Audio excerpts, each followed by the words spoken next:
Tonight, Vice President Kamala Harris and Donald Trump will finally meet in person.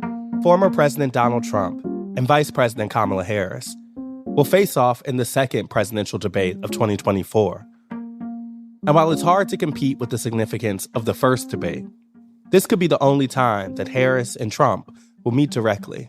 Former President Donald Trump and Vice President Kamala Harris gearing up to debate as a brand new poll shows this race is neck and neck. And the debate comes right after a new poll from the New York Times and Siena College, which found a close race, very enthusiastic Democrats and Republicans, and a small yet important group of voters who still need to make up their minds, the undecideds. Today, what we learn about those voters in the poll, and what a few undecided voters are hoping to hear from both candidates tonight. From the New York Times, I'm Ested Herndon. This is The Run-Up. First, I called my colleague Ruth Agel, the polling editor for the New York Times. Thank you so much, Ruth, for doing this. How are you? I'm good. Thanks for having me. The Times and Siena College just came out with the national poll of likely voters that found the race neck and neck, with Trump at 48% and Harris at 47%.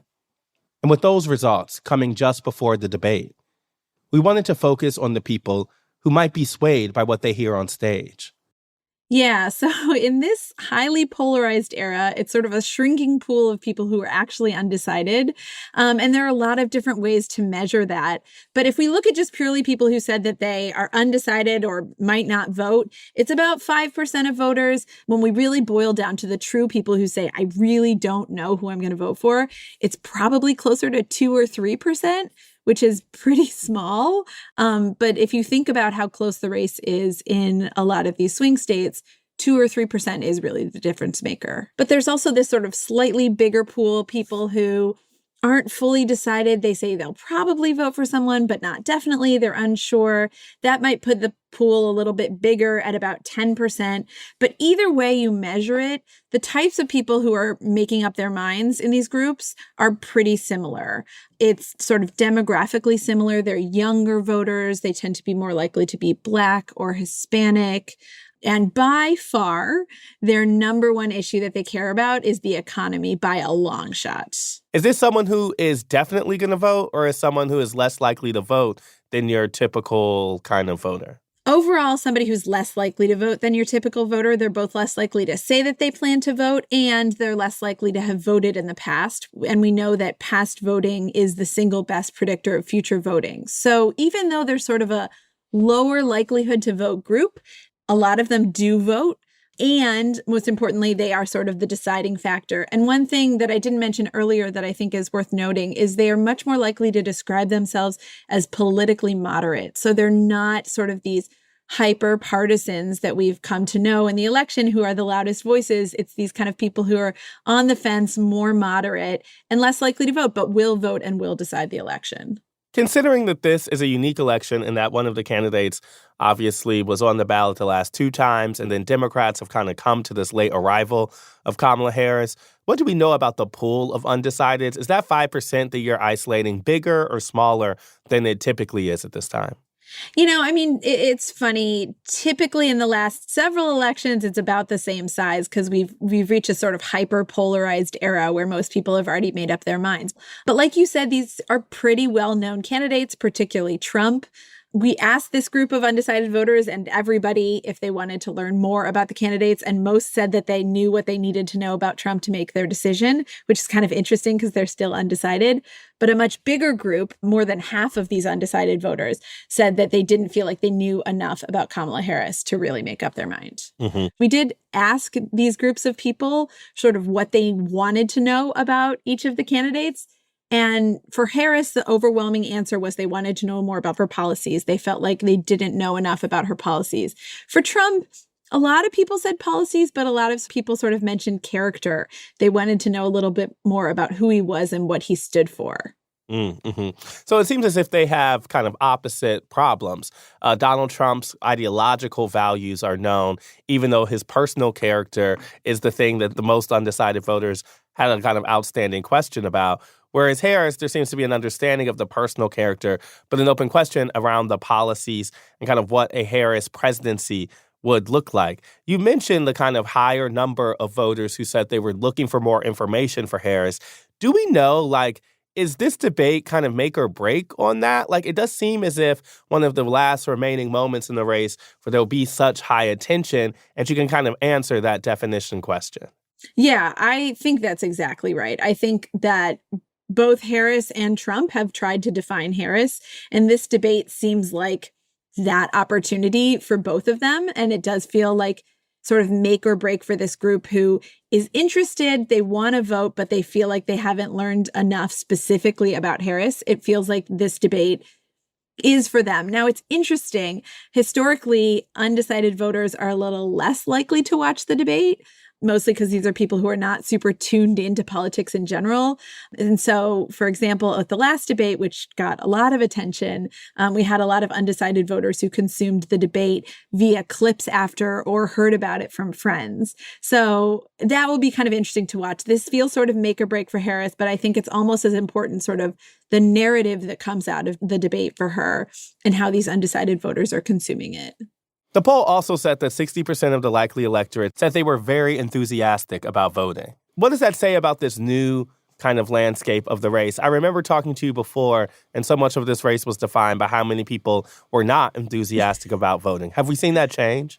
Yeah, that's been one of the biggest changes that we've seen in this election. It's really kind of wild to watch just how quickly the enthusiasm spiked after Biden dropped out and Harris took over at the top of the Democratic ticket. And what's interesting is before, when we talked last time, there was this enthusiasm imbalance where you had very enthusiastic Republicans and the Democrats were sort of a little less excited. And now they've really come to match each other, and Democrats are just as enthusiastic, if not a little bit more enthusiastic than Republicans.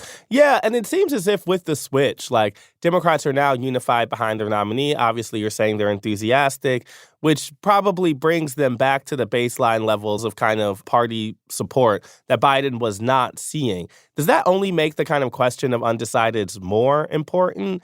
It feels as if, you know, what we've seen from kind of a couple months ago now is that Democrats have just returned from having a ton of problems to the traditional electoral problems. Yeah, that's right. And this sort of raises the age-old campaign question on persuasion versus turnout. And, you know, with the Democrats now, what they're kind of settling on is it seems like they might have good turnout from their base that's enthusiastic and excited. But like you said, that sort of brings them to match Republicans and solves one problem. It doesn't solve that persuasion problem of trying to get at that small but crucial pool of undecided voters and sort of persuade them to vote for their party. If you could choose a moment in the debate you'll be looking for, what do you think it'll be? Is it specific to an issue or something like that? What does the poll tell you that you think should be the thing we're looking for? Yeah, I think the poll tells me that the essential issue that these candidates should be discussing if they want to be persuading undecided voters is the economy, just the economy. This is something that matters far and away more than any other issue. And I think to the extent that undecided voters are using this as a chance to tune in and learn about the candidates, how they discuss the economy, I think will have the biggest impact on how undecided voters split. Mm-hmm. Well, thank you. I appreciate your time as always and the insight, and we'll see how this goes. Yeah, we'll be watching. Thanks for having me. In addition to talking with Ruth, I wanted to hear directly from some of those undecided voters ahead of the debate.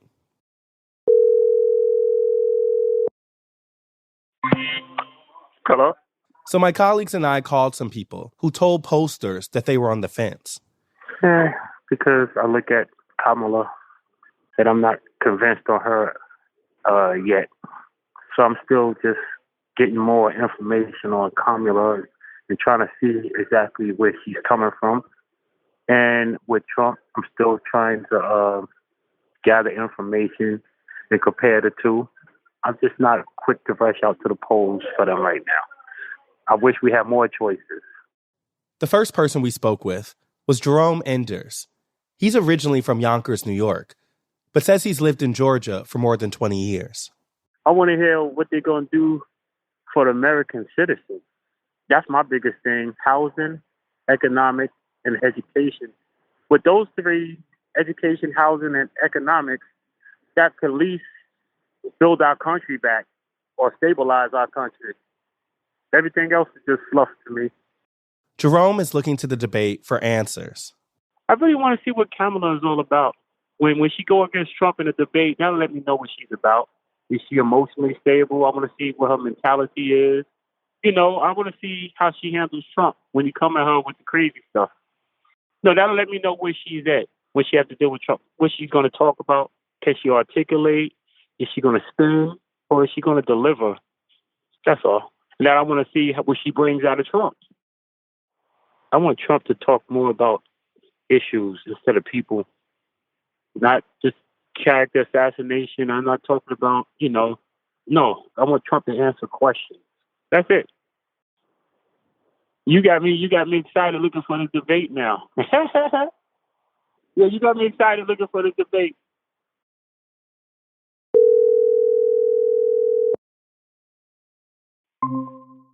Hello? The next undecided voter we talked to was Fitz Vandermark Geary. He lives in Pennsylvania, and he also doesn't like the major party options. Out of all of them, the one that I found the least abrasive and egregious as a candidate was Robert Kennedy, and he is now no longer in the race, so I'm not quite sure where that leaves me and other people who found him to be an appealing candidate. At this point, I don't particularly like either of my choices for a variety of reasons. The nicest way I can put it is one of the candidates is a very brash individual, and the other one, during their time in office, I have no idea what they were doing, and the only thing I'd ever heard about them during the last campaign run was their antics when they were in state employment on the West Coast. So to say I do not like either of them for various reasons. I don't particularly care for Harris's lukewarm response to border policy, or that she's changed her opinions on fossil fuels. And as far as Donald Trump is concerned, for a conservative, he seems incredibly lax on the idea of pro-choice or anything in that nature. It seems like he's walking things back for the sake of the election, not necessarily because what he believes is, X or Y. I would like either candidate to put firm ground behind the things that they're promising out of their potential presidency. I know that there tends to be some flip-flopping about their political views on certain things, border security, gas fracking, things like that. Telling people what they want to hear does not really make me feel good that they're going to follow through on any promises. Hello? We also spoke with Johnny Reid from Indiana, who told us she voted Democrat in the last presidential election. In 2020, I was hoping for Biden, but what Biden showed me ain't what he said. I don't really see a whole lot that he really did for the middle class. That's what got me on the borderline. I don't see a lot what he did to change our way of living. Johnny also isn't sure about Harris.